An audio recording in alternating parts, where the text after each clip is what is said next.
Sir, આપણે કોઈ મોટો ગોલ ડિસાઈડ કરીએ કે આપણે 91% થી 98% લાવવા એવો નાનો ગોલ કે બહુ મોટો ગોલ ડિસાઈડ કરીએ તો એની માટે આપણે કોઈ ટાઈમ ટેબલ બનાવીએ છીએ. એ તો થઈ જાય છે, ટેબલ બનાવીએ છીએ અને એનું પાલન કરીએ છીએ તો એ મહિના દિવસ ચાલે છે વધુમાં વધુ. અને ઘણીવાર તો એવું થાય છે કે એક કે બે જ દિવસમાં તેનું પાલન નથી થતું. તો અમે કઈ રીતે પોતાનું વર્ક કરીએ એની થોડીક ટિપ્સ આપો ને.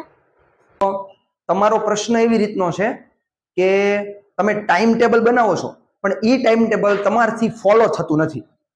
હવે આ વસ્તુ થવાનું મેન રીઝન શું છે ખબર? પહેલા આપણે એ જાણવું પડશે કે આવું બને છે આપણા લાઈફમાં તો આનું કારણ શું છે. પેલા મૂળ કારણ સુધી તો પહોંચવું પડે ને આપણે.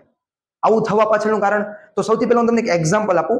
હું તમને એમ કહું કે તમારા દાદાના દાદા એટલે કે તમારા પરદાદા તમને એવું કહીને ગયા છે, ચિઠ્ઠી લખીને ગયા છે કે આ જગ્યા પર મેં ખજાનો છુપાવેલો છે અને એ ખજાનો કરોડો અરબો રૂપિયા છે, તમારે એ લઈ લેવાનો છે. બરાબર છે? હવે તમે ગોતતા ગોતતા ગોતતા ગોતતા જગ્યા પર પહોંચી ગયા, તમને જગ્યા મળી ગઈ. હવે તમે અહીંયા ગયા એટલે તમને ખબર પડી ઓહો આને ખોદતા 15 દિવસથી મહિનો લાગશે. શું 15 દિવસથી મહિનો આને ખોદતા લાગશે? અને તમે લોકોએ કામ ચાલુ કર્યું. હવે જો આ વાત કોઈને કહેવાય તો નહીં, કોઈને કહેવાય કે અહીંયા ખજાનો છે તો હાલી ભાગીદારી કરવી પડે, તકલીફ પડી જાય.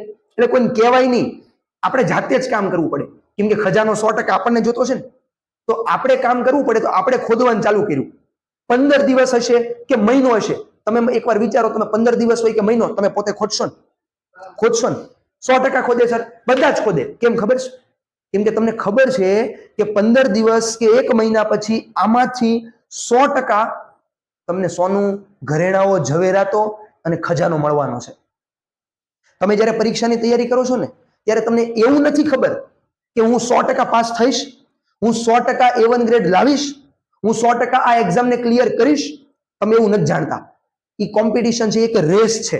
તમે ખાલી રેસમાં દોડે જાઓ છો, તમારી પાસે રિઝલ્ટ નથી, તમારી પાસે લાસ્ટ પરિણામ નથી કે ભાઈ એન્ડમાં મારે આ બનવું તો છે પણ શું ગેરંટી કે હું બની જ જઈશ? જરા કઈ નહીં. એટલે તમે તમારા શેડ્યુલને ફોલો નથી કરી શકતા. બાકી તમે એકવાર વિચારો, ઓલા 15 દિવસ ખોદવાના સમયમાં એક પણ દિવસ તમે બ્રેક લેવાના છો? કોઈ નહીં લે. કેમ નહીં લે? કેમ કે આપણે ખજાનો જોતો છે. એ ખજાનાને મેળવવા માટે આપણે સતત પ્રયાસ કરતા રહીએ છીએ. જ્યારે આ સાઈડ આપણને એવું ખબર જ નથી પડતી કે મારે ડોક્ટર બનવું છે પણ શું હું ખરેખર બની જઈશ? મારે IAS IPS બનવું છે તો શું હું ખરેખર બની જઈશ? તમને એની 100% કોઈ ગેરંટી નથી. તમે તો એક રેસના ઘોડા છો. તમે ખાલી ભાગતા જાવ છો, ભાગતા જાવ છો, ભાગતા જાવ છો, પરિણામ તમને ખબર નથી. તો સૌથી પહેલા એક શેડ્યુલ. તમે એવું માંગો છો કે સર મને તમે શેડ્યુલ આપો. શેડ્યુલ આમાં હોય જ નહીં. તમે 10 એવા વ્યક્તિને ઉઠાવો કે જે વ્યક્તિ અત્યારમાં IAS IPS બની ગયું હોય, મોટી મોટી એક્ઝામ ક્રેક કરી લીધી હોય, એને પકડો અને 10 ને લાઈનમાં બેસાડીને પૂછો, ભાઈ તમે કેવી રીતના પ્રિપેરેશન કરી હતી?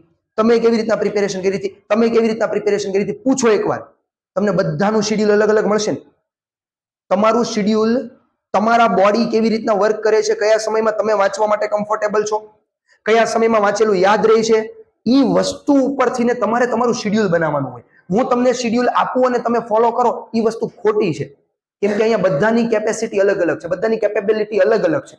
તો તમારે તમારું શેડ્યુલ જાતે પ્રિપેર કરવું પડે. હવે એક માણસ IPS બની ગયું છે, એને હું પૂછું, એ મને એવો જવાબ આપે, સર મારું કોકની સાથે લફડું હતું, એટલે કે મારી એક ગર્લફ્રેન્ડ હતી, એ ગર્લફ્રેન્ડની સાથે મારું બ્રેકઅપ થઈ ગયું અને બ્રેકઅપ થવાને કારણે મારી અંદર એવું જુનૂન આવ્યું અને એ જુનૂનને મેં મારી એક્ઝામના પ્રિપેરેશનમાં કન્વર્ટ કરી દીધું. અત્યારે હું IAS બની ગયો, IPS બની ગયો.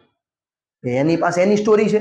હમણાં આને પૂછશો તો, સર મારા પપ્પા બહુ ગરીબ હતા, અમે આવી આવી પરિસ્થિતિઓ વેઠેલી છે, આટલી મોટા મોટા તકલીફો અમે વેઠેલી છે અને એની અંદરથી મને જુનૂન આવ્યું કામ કરવાનું અને મેં IAS કે IPS ની એક્ઝામ ક્લિયર કરી દીધી, મેં ડોક્ટરની એક્ઝામ ક્લિયર કરી લીધી. તો અહીંયા જેટલા પણ બેઠા છે ને એ બધાની સ્ટોરી અલગ અલગ છે. રાઈટ કે રોંગ? રાઈટ કે રોંગ? તો સાહેબ આપણા બધાની સ્ટોરી અલગ અલગ છે. તો આપણે આપણી સ્ટોરી જાતે લખવી પડે, આપણે આપણી સ્ટોરી જાતે બનાવવી પડે. એની માટે તમારે કરવાનું શું ખબર? હું તમને એવી ટિપ્સ આપું કે તમે કેવી રીતના તમારા મેન ટાર્ગેટ સુધી પહોંચી શકો.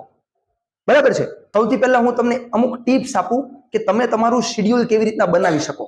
પહેલા કીધું બધાના શેડ્યુલ અલગ અલગ હોય છે. બરાબર? સૌથી પહેલા તમે તમારો એક આઈડિયલ ગોતો. એક એવો વ્યક્તિ પસંદ કરો કે જે તમારો આઈડિયલ હોય. આઈડિયલ નો મતલબ જેની જેવું તમે બનવા માંગો છો. તમારે IAS IPS બનવું છે તો એવો કોણ IAS છે, એવો કોણ IPS છે? બરાબર છે? મનોજ કુમાર શર્મા IPS ઓફિસર, એ વ્યક્તિની જીવનની સ્ટોરી ઉપાડો. એ વ્યક્તિ પોતે અનાજની ઘંટીમાં અનાજ દળતો, આખો દિવસમાં એ 16 કલાક કામ કરતો, અને કામ કરતો જાય અને વાંચતો જાય, કામ કરતો જાય અને વાંચતો જાય. એની પરિસ્થિતિ બહુ ખરાબ હતી. એની પરિસ્થિતિને જાણો, એમાંથી થોડુંક મોટિવેશન મેળવો, એક આઈડિયલ ડિસાઈડ કરો, અને પછી ડે બાય ડે તમારા લાઈફને, તમારા માઇન્ડની જે વિચારધારા છે ને એને બૂસ્ટ કરો. એને બૂસ્ટ કરો, એને આગળ વધારો કે મારે આની જેવું બનવાનું છે, તો મારે આને જેવી મહેનત કરીને, આને જેટલી મહેનત કરીને એટલી મહેનત કરવાની છે. જો તમે તમારા માઇન્ડ સેટને ધીમે ધીમે ચેન્જ કરતા જશો, તમારા માઇન્ડમાં એક ગોલ નક્કી કરશો કે મારે આ બનવું જ છે. બન્યા પછી તમને ખબર પડવી પડે કે આ બનવા માટે મારી પાસે આટલા પ્રકારની મહેનત કરવાની જરૂર છે. રોજ 15 કલાક વાંચવું જ પડશે, એક ગોલ નક્કી થયો કે 15 કલાક વાંચવું જ પડશે. બીજો ગોલ નક્કી થયો કે મારી પાસે 1 વર્ષ છે. કેમ ઓલામાં તમારી પાસે ટાર્ગેટ હતો કે 15 દિવસ છે, 15 દિવસ ખોદીશ તો મને 100% ખજાનો મળશે. એમ તમને ખબર પડવી પડે કે 1 વર્ષ છે, 365 દિવસ છે, હું 365 દિવસ ખોદીશ ને મારા જીવનને, મારી ચોપડીઓને, તો મને 100% ખજાનો મળશે જ. મને 100% મારે જે જોતું છે ને મળશે જ. પહેલા તમારા માઇન્ડમાં આ વસ્તુ ક્લિયર કરો. જ્યાં સુધી તમારા માઇન્ડમાં ક્લિયર નથી ને કે મને આ વસ્તુ મળવાની છે, ત્યાં સુધી તમે ક્યારેય તમારા શેડ્યુલને ફોલો કરી શકવાના જ નથી. બાકી તમારા બધાના શેડ્યુલ કેવા હોય છે? અલગ અલગ હોય છે. આઈડિયલ બનાવો, એની સ્ટોરીને જાણો, સ્ટોરી જાણ્યા પછી પોતાની જાતને મોટિવેટ કરો, ઇનર મોટિવેશન લાવો. શું લાવો? ઇનર મોટિવેશન લાવો. અને એ ઇનર મોટિવેશન થી તમે રોજ તમારી જાતને બૂસ્ટ કરો કે આજે હું આટલું તૈયારી કરીશ, આજે હું આટલી તૈયારી કરીશ, આજે હું આટલી તૈયારી કરીશ. ડે બાય ડે તમારી અંદર તમને પરિવર્તન દેખાશે. ડે બાય ડે તમે પણ બદલતા હશો એવો તમને અહેસાસ થશે. તો એકવાર ચેક કરો અને આવી રીતના તમારા શેડ્યુલને પ્રિપેર કરો.